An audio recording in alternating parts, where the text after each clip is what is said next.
تعليق محمد أبو تريكة على تعادل النادي الأهلي أمام غزل المحلة بدون أهداف في مباراة الجولة الثالثة بالنسبة للأهلي في بطولة الدوري، حيث محمد أبو تريكة بيبرر تعادل الأهلي مع غزل المحلة وينتقد ريبيرو لهذا السبب. الأول يا أهلاوي عظيم، قبل تصريحات أبو تريكة المهمة جدا جدا عن تعادل الأهلي أمام غزل المحلة ورسالته القوية لريبيرو المدير الفني، اعمل اللايك.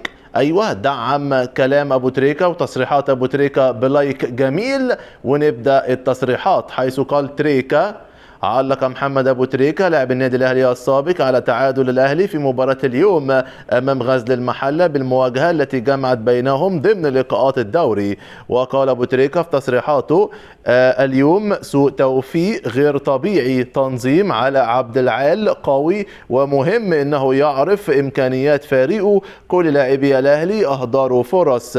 واكمل: لو الاهلي كان فاز لم تكن ستتحدث عن ريبيرو، ولكن بعد اللقاء ترى ان هناك شيئين لو كان فعلهم كان ممكن يغير النتيجة. اول شيء اللعب من العمق والتصويب، والامر الثاني نزول محمد شريف، حتى لو لعب بأي طريقة كان لابد من الدفع بمحمد شريف مبكرا من أجل الضغط الهجومي. وتابع: ميزة المحلة إنهم فريق هادي، يتسلمون الكرة ويخرجون بها للأمام عكس باقي الفرق الأخرى التي تدافع ودائما تشتت الكرة. وأردف تريكة حديثه الناري القوي على ريبيرو، حيث قال بالفم المليان كده: الراجل ده ما يعرفش يدير ماتشات، الراجل ده اهم حاجة عنده الباص على الارض، كسبان خسران متعادل، بتلعب قدام تكتل دفاعي، بتلعب على ملعب وحش برضه نباصي على الارض.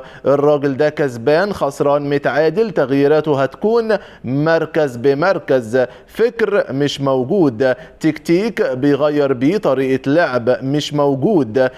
يا عم طيب انت بتلعب في ملعب وحش ومتعادل، سيب 2 مهاجمين، لا مهاجم بمهاجم. طب انت كل ماتش بتطلع الاجنحة المهمة وبتنزل اجنحة كنتاكي خالص، بيعملوا حاجة؟ لا، المهم نقعد نباصيها في الارض وان شاء الله هنوصل في يوم من الايام.